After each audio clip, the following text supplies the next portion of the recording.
77ನೇ ವರ್ಷದ ಗಣರಾಜ್ಯೋತ್ಸವದ ಶುಭಾಶಯಗಳು.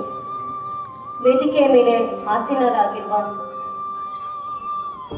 ಎಲ್ಲ ಗಣ್ಯರಿಗೂ ನನ್ನ ನಮಸ್ಕಾರಗಳನ್ನು ತಿಳಿಸುತ್ತಾ ಹಾಗೂ ನನ್ನ ಸಹೋದ್ಯೋಗಿ ಮಿತ್ರರು ಹಾಗೂ ಪ್ರೀತಿಯ ಮಕ್ಕಳಿಗೂ ನನ್ನ ಶುಭೋದಯಗಳು. ಪ್ರತಿ ವರ್ಷ ನಾವು ಜನವರಿ 26ರಂದು ಗಣರಾಜ್ಯೋತ್ಸವನ ಆಚರಿಸ್ತೀವಿ. ಈ ದಿನ ಇಡೀ ದೇಶದಲ್ಲಿ ಕೂಡ ಸಂಭ್ರಮದ ಆಚರಣೆಯನ್ನ ಮಾಡ್ತಾ ಇದ್ದೀವಿ. ಯಾಕೆಂದ್ರೆ ಇವತ್ತು ಸಂವಿಧಾನ ಅಂಗೀಕರಣಗೊಂಡಿರ್ತಕ್ಕಂಥ ಒಂದು ದಿನ, ಪವಿತ್ರವಾದ ದಿನ. ಈ ದಿನಕ್ಕಾಗಿ ನಾವು ಪ್ರತಿಯೊಬ್ಬರು ದೇಶ ಸೇವೆಯನ್ನು ಮಾಡಿರ್ತಕ್ಕಂಥ ಮಹನೀಯರನ್ನ ನೆನೆಸ್ಕೊಳ್ತೀವಿ.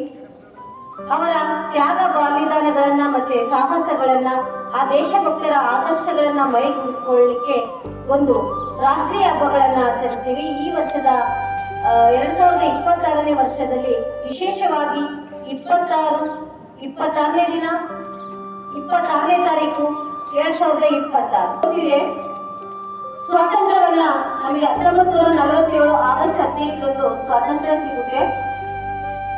1950ರಲ್ಲಿ ಜನವರಿ 26ರಂದು ಸಂವಿಧಾನ ರಚನೆಯಾಗುತ್ತೆ. ಸ್ವಾತಂತ್ರ್ಯಕ್ಕೂ ಮತ್ತು ಸಂವಿಧಾನಕ್ಕೂ ಏನ್ ವ್ಯತ್ಯಾಸ ಅನ್ನೋದನ್ನ ನಾನು ಒಂದು ಕಥೆಯ ಮೂಲಕ ನಿಮಗೆ ಹೇಳ್ತೇನೆ. ಒಂದು ಸುಂದರವಾದ ಕಾಡಿದೆ. ಆ ಕಾಡೊಳಗೆ ಒಂದು ದೊಡ್ಡ ಮರ ಇದೆ. ಆ ಮರದೊಳಗೆ ಹಲವಾರು ಪಕ್ಷಿಗಳು ಗೂಡು ಕಟ್ಟಿದ್ದಾರೆ. ವಿಧ ವಿಧವಾದ ಪಕ್ಷಿಗಳು. ಆ ಪಕ್ಷಿಗಳು ಗೂಡು ಕಟ್ಟಿದ್ದಾರೆ. ಬೇರೆ ಕಡೆಯಿಂದ ಬಂದಿರ್ತಕ್ಕಂಥ ಬೇಟೆಗಾರರು ಆ ಪಕ್ಷಿಗಳನ್ನ, ಆ ಮರವನ್ನ ನೋಡಿ, ಆ ಮರದಲ್ಲಿರ್ತಕ್ಕಂಥ ಸಂಪತ್ತನ್ನ ನೋಡಿ, ಆ ಮರದಲ್ಲಿರ್ತಕ್ಕಂಥ ಎಲೆಗಳು ಮತ್ತೆ ಆ ಮರದಲ್ಲಿರ್ತಕ್ಕಂಥ ಹಣ್ಣುಗಳು, ಇದಕ್ಕೆ ಆಸೆ ಪಟ್ಟು ಏನ್ ಮಾಡ್ತಾರೆ ಬೇಟೆಗಾರ, ಅಲ್ಲಿರ್ತಕ್ಕಂಥ ಪಕ್ಷಿಗಳನ್ನೆಲ್ಲ ಓಡಿಸ್ಲಿಕ್ಕೆ ನೋಡ್ತಾರೆ. ಹಲವಾರು ತೊಂದರೆಗಳನ್ನ ಕೊಡ್ತಾರೆ. ಪಕ್ಷಿಗಳು ಹೋಗುವುದಿಲ್ಲ ಗೂಡನ್ನ ಬಿಟ್ಟು. ಕೊನೆಗೆ ಏನ್ ಮಾಡ್ತಾರೆ, ಬೇಟೆಗಾರ ದೊಡ್ಡದೊಂದು ಬಲೆ ತರ್ತಾರೆ. ಆ ಮರ ತುಂಬಾ ಬಲೆ ಹಾಕ್ತಾರೆ. ಆ ಮರ ತುಂಬಾ ಬಲೆ ಹಾಕಿದಾಗ ಪಕ್ಷಿಗಳು ಎದರಲಿಲ್ಲ. ಅವು ಎಲ್ಲ ಒಗ್ಗಟ್ಟಾಗಿ ಆಡ್ತವೆ. ಆ ಬಲೆನೇ ಕಿತ್ಕೊಂಡು ಆಡ್ತವೆ. ಬಲೆ ಎಲ್ಲ ಕಿತ್ತೋಗುತ್ತೆ. ಆಗ ಎಷ್ಟೇ ತೊಂದರೆ ಕೊಟ್ಟರು ಪಕ್ಷಿಗಳು ಆರೋದನ್ನ ಮತ್ತೆ ಗೂಡನ್ನ ಬಿಟ್ಟು ಹೋಗಲ್ಲ. ಆ ಬೇಟೆಗಾರರ ವಿರುದ್ಧನೇ ಹೋರಾಡ್ತಾರೆ. ಅದಾದ ಮೇಲೆ ಅವಕ್ಕೆ ಬೇಟೆಗಾರರಿಂದ ಸ್ವಾತಂತ್ರ್ಯ ಸಿಗುತ್ತೆ. ಹಾಗೆ ಏನ್ ಮಾಡ್ತವೆ, ಗೂಡುಗಳೆಲ್ಲ ಹಾಳು ಮಾಡಿರ್ತಾರಲ್ಲ, ಮತ್ತೆ ಹೊಸದಾಗಿ ಗೂಡು ಕಟ್ಕೊಳ್ಳೋಣ ಅಂತೇಳಿ ಹೊಸದಾಗಿ ಎಲ್ಲಾ ಹಕ್ಕಿಗಳು ಸೇರಿ ಗೂಡು ಕಟ್ತವೆ. ಮತ್ತೆ ಮೊದಲಿನ ರೀತಿಯಲ್ಲಿ ಚೆಂದಾಗಿ ಎಲ್ಲರೂ ಕೂಡಿ ಬಾಳುತ್ತಾ ಒಂದು ಸುಂದರವಾದ ಬದುಕನ್ನ ನಡೆಸ್ತಾರೆ. ಇದರ ಅರ್ಥ ಇಷ್ಟೇ, ಆ ಪಕ್ಷಿಗಳೇ ನಾವೆಲ್ಲ ಭಾರತೀಯರು, ಆ ಮರವೇ ಭಾರತ, ಬಂದಿರ್ತಕ್ಕಂಥವರೇ ಯುರೋಪಿಯನ್ನರು, ಬ್ರಿಟಿಷರು. ಅವ್ರು ಬಂದು ನಮ್ಮನ್ನ ಆಳಿರ್ತಕ್ಕಂಥ ರೀತಿ, ನಮಗೆ ಕೊಟ್ಟಿರ್ತಕ್ಕಂಥದ್ದು ದೇಶ ಮಹನೀಯರೇ ಎಲ್ಲ ಭಾರತೀಯರು ಸೇರಿ ನಮಗೆ ಸ್ವಾತಂತ್ರ್ಯವನ್ನ ತಂದುಕೊಟ್ಟಿದ್ದು. ಅದಾದ ಮೇಲೆ ಮತ್ತೆ ಹೊಸಗೂಡನ್ನ ಕಟ್ಟಿಕೊಂಡಿದ್ದಂದ್ರೆ ಮತ್ತೆ ಸಂವಿಧಾನವನ್ನ ರಚನೆ ಮಾಡಿ ನಾವೆಲ್ಲರೂ ಚೆನ್ನಾಗಿ ಸಮಾನತೆ, ಸ್ವಾತಂತ್ರ್ಯ ಬಾಳ್ತಕ್ಕಂಥ ಇದೇ ವ್ಯತ್ಯಾಸ. ನೀವು ನೋಡಿರ್ಬೋದು, ನಾವು ಸ್ವಾತಂತ್ರ್ಯಕ್ಕೂ ಮತ್ತೆ ಸ್ವಾತಂತ್ರ್ಯ ದಿನಾಚರಣೆ ಮತ್ತು ಜನವರಿ 26 ದಿನವೂ ನಾವು ಧ್ವಜಾರೋಹಣ ಮಾಡ್ತೀವಿ. ಧ್ವಜಾರೋಹಣ ಮಾಡೋದ್ರಲ್ಲಿ 2 ವ್ಯತ್ಯಾಸ ಇದೆ. ಏನಂತ ಯಾರಾದ್ರೂ ಹೇಳ್ತೀರಾ? ಇಷ್ಟು ದಿನ 1ನೇ ಕ್ಲಾಸಿಂದ 10ನೇ ಕ್ಲಾಸ್ವರೆಗೂ ಓದಿರ್ತೀರಿ, ನೋಡಿರ್ತೀರಿ. ಧ್ವಜಾರೋಹಣ ಎರಡಕ್ಕೂ ಆ ರಾಷ್ಟ್ರೀಯ ಹಬ್ಬಗಳಲ್ಲಿ ಭಾಗವಹಿಸ್ತೀರಿ. ಏನ್ ವ್ಯತ್ಯಾಸ ಇದೆ? ಏನ್ ವ್ಯತ್ಯಾಸ ಇದೆ ಗೊತ್ತಿದೆಯಲ್ಲ? ಆಗಸ್ಟ್ 15 ದಿವಸ ಏನ್ ಮಾಡ್ತೀವಿ, ಕೆಳಗಿಂದ ಮೇಲೆ ಹೋಗಿ ಫ್ಲಾಗ್ ಹಾಸ್ಟಿಂಗ್ ಮಾಡ್ತೀವಿ. ಅಂದ್ರೆ ಅವತ್ತು ನಾವು ಬ್ರಿಟಿಷರ ವಿರುದ್ಧ ಕೆಳಗಿಂದ ಮೇಲೆ ಬಂದು ಸ್ವಾತಂತ್ರ್ಯ ಪಡೆದಿದ್ದೀವಿ ಅಂತ ಅದರ ಅರ್ಥ.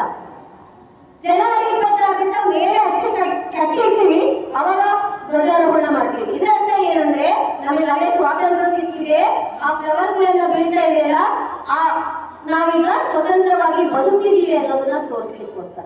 ಈ 2 ವ್ಯತ್ಯಾಸಗಳಿಲ್ಲ. ನೀವು ಟಿವಿಯಲ್ಲಿ ನೋಡಿರ್ತೀರಿ, ಡೆಲ್ಲಿ ಒಳಗೆ ಆಗುತ್ತೆ, ಕೆಂಪುಕೋಟೆ ಮುಂದೆ. ಅಲ್ಲಿ ರಾಷ್ಟ್ರಗೀತೆ ಎಷ್ಟು ಸೆಕೆಂಡ್ ಆಡ್ತೀವಿ ನಾವು? 48ರಿಂದ 52 ಸೆಕೆಂಡ್. ಅಲ್ಲಿ ಎಷ್ಟು 21 ತೋಪುಗಳನ್ನ ಆಡುತ್ತಾರೆ.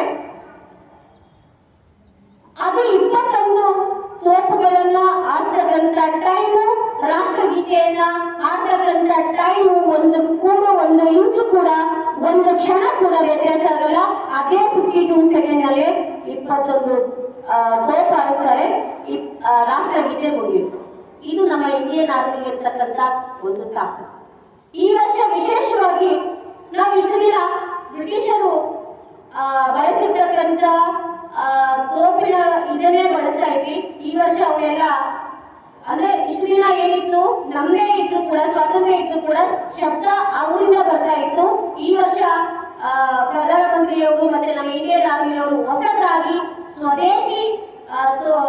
ಸ್ವದೇಶಿಯವರು ಇರ್ತಕ್ಕಂಥ 152 ಸೆಂಟಿಮೀಟರ್ ಇರ್ತಕ್ಕಂಥ ಒಂದು ಬಂದೂಕುಗಳಿಂದ ತೋಪುಗಳನ್ನ ಆಡುತ್ತಾ ಇದ್ದಾರೆ. ಈ ಸತ್ತು ನಮ್ಮದೇ, ನಾವು ದೇಶದಲ್ಲಿ ಅಭಿವೃದ್ಧಿ ಆಗ್ತಾ ಇದ್ದೀವಿ, ನಾವು ಮುಂದೆ ಬರ್ತಾ ಇದ್ದೀವಿ. ಈ ರೀತಿ ನಾವು ಬದಲಾವಣೆಯನ್ನ ಮಾಡಿಕೊಂಡಾಗ ದೇಶಾಭಿಮಾನ, ನಿಮ್ಮಲ್ಲಿ ದೇಶಾಭಿಮಾನವನ್ನ ಮೂಡಿಸ್ಬೇಕು. ಯಾಕೆ 2 ದಿನನೇ ಆಚರಣೆ ಮಾಡಿದಾಗ ಪ್ರತಿಯೊಬ್ಬರ ರಕ್ತದ ಕಣಕಣದಲ್ಲೂ ಕೂಡ ಭಾರತೀಯರು ಅನ್ನೋ ಒಂದು ಪ್ರಜ್ಞೆ ನಮ್ಮಲ್ಲಿ ಬರಬೇಕು. ನಾವೆಲ್ಲ ಭಾರತೀಯರು. ನಮ್ಮ ಮನೆಯಲ್ಲಿ ನಾವು ಯಾವುದೇ ಧರ್ಮವನ್ನು ಆಚರಿಸ್ಕೊಳ್ಳೋಣ, ನಮ್ಮ ಮನೆಯಲ್ಲಿ ನಾವು ಏನೇ ಮಾಡಿ, ಈ ಮನೆ ರಿಜಿಸ್ಟ್ರೇಷನ್ ಮಾಡ್ಕೊಂಡಿರ್ತೀವಿ ದುಡ್ಡು ಕೊಟ್ಟು, ಅಂಗ ಬಂದ ತಕ್ಷಣ ಅಂಗ ರಿಜಿಸ್ಟ್ರೇಷನ್ ಆಗಿರಲ್ಲ. ಕರ್ನಾಟಕ, ಭಾರತ, ಈ 2 ಪ್ರಜ್ಞೆ.